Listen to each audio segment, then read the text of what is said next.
अगर हम लोग यहाँ पे देखें, the moon was coming up in the east behind me and stars were shining in the clear sky above मी। तो जब राइटर उड़ान भर रहा था तब आकाश का condition, the weather condition was good. There wasn't a cloud in the sky. I was happy to be alone high up above the sleeping countryside। तो समय घड़ी में कुछ इस तरीके का था कि पूरा शहर सो रहा था और तब राइटर निकल पड़ा। I was flying my old Dakota aeroplane over France back to England। तो वो अपना ओल्ड डैकोटा एरोप्लेन में फ्रांस से निकल पड़ा है इंग्लैंड आने के लिए। I was dreaming of my holiday and looking forward to being with my family। I looked at my watch 1:30 in the morning। तो नॉर्मली वीकेंड है तो घर में जाके घर के बाकी सदस्य के साथ वो अपना समय बिताएंगे, ये वो सोच रहा था।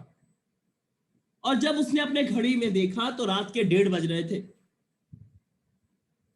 I should call Paris control soon। I thought as I looked down past the nose of the aeroplane, I saw the lights of a big city in front of me। I switched on the radio and said, Paris control, Dakota DA088 here, can you hear me। तो automatically हम लोग का writer aeroplane लेके उड़ रहा था और जब वो नजदीकी जो उसका एयरपोर्ट था उस नजदीकी एयरपोर्ट से उसने संपर्क किया और उसने कहा, क्या आप मुझे सुन पा रहे हैं, मैं अपना I am way to England over. उस तरफ से वॉइस आया, the voice from the radio answered me immediately, DS088 I can hear you. तो DS088 राइटर के प्लेन का नंबर है और जैसे राइटर ने कहा कि उसको लंदन जाना है तो वहां से कंट्रोल रूम से उसके पास मैसेज आया कि आप 12 डिग्री वेस्ट में घूम जाइए। कौन सा बुक पढ़ाना है? First flight. Okay sir. Sir new student कौन है? सर बहुत न्यू स्टूडेंट है हमारा सर। यस सर, हम लाए हैं सर। मतलब है हम लाए हैं सर। अच्छा ठीक है, पढ़ाई कर ले उसके बाद, पहले हम लोग पढ़ाई कर लेते हैं उसके बाद बात करते हैं। ओके नाउ, तो I check the map and the compass switched over to my second and last fuel tank. तो राइटर के पास ज्यादा फ्यूल भी नहीं था। मैंने आपको समरी बोलते हुए इस फ्यूल टैंक के बारे में कहा था।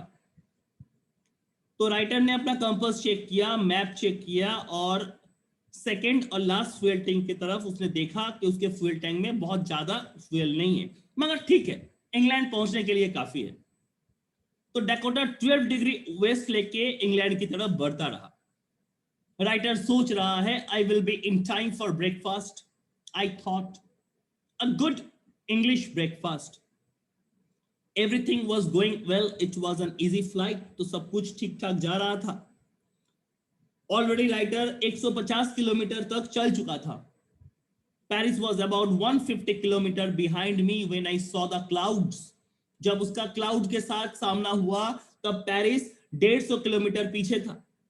Storm clouds, they were huge, they look like black mountains standing in front of me across the sky.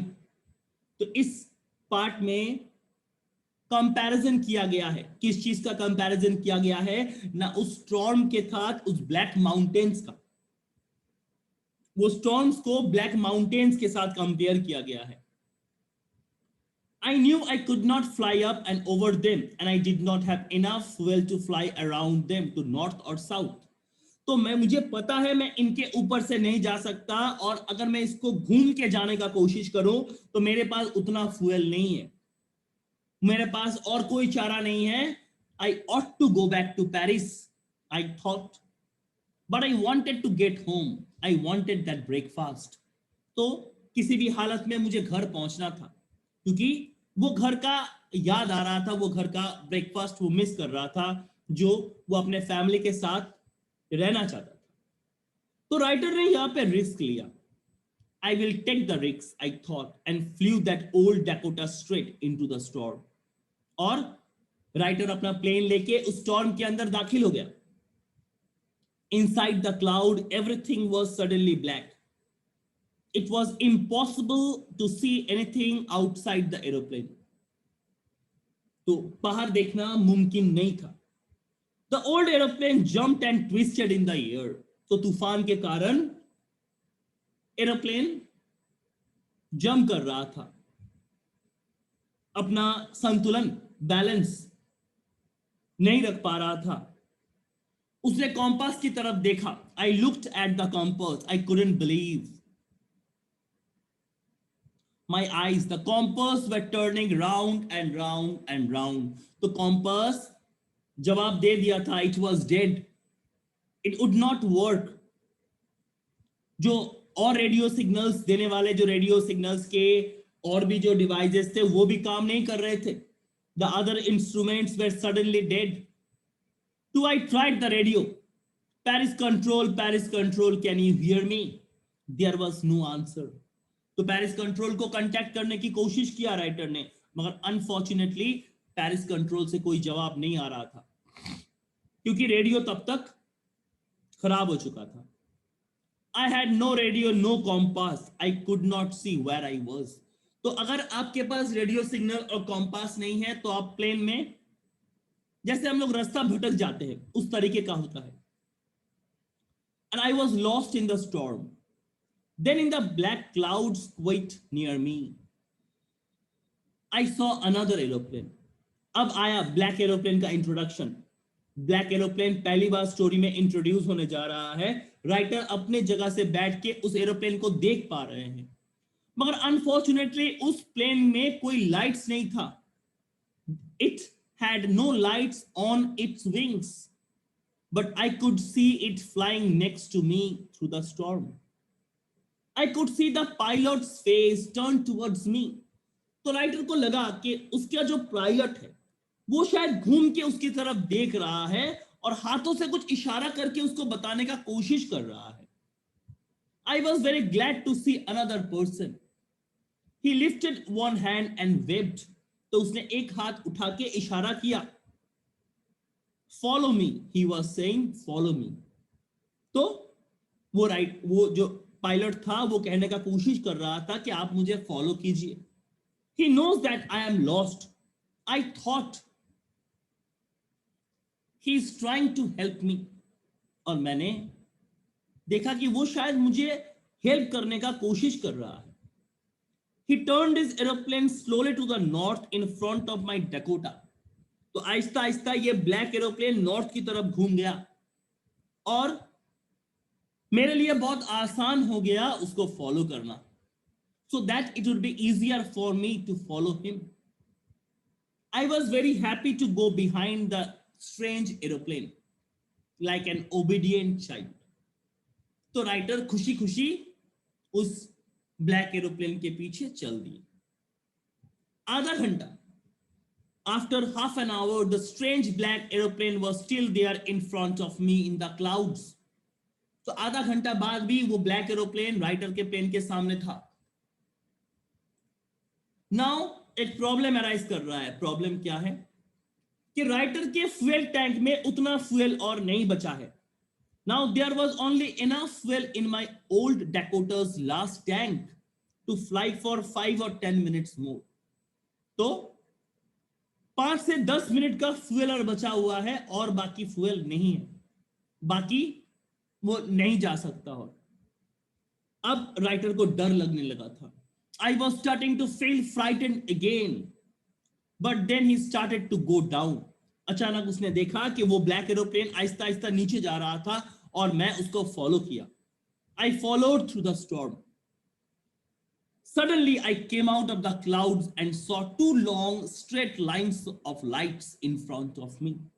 अचानक मैं क्लाउड से बाहर आया और देखा कि 2 स्ट्रेट लाइन, लाइट्स के स्ट्रेट लाइन मेरे सामने थे। मैं समझ गया कि ये रनवे है और मैं सेफ हूं। It was a runway and airport, and I was safe.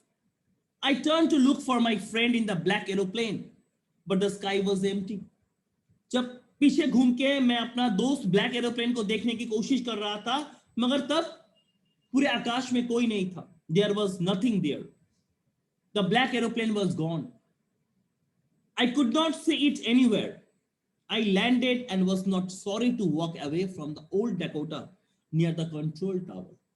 और उसने प्लेन को लैंड करके कंट्रोल टावर की तरफ रुक किया. I went and asked a woman in the control center where I was and who the other pilot was. I wanted to say thank you.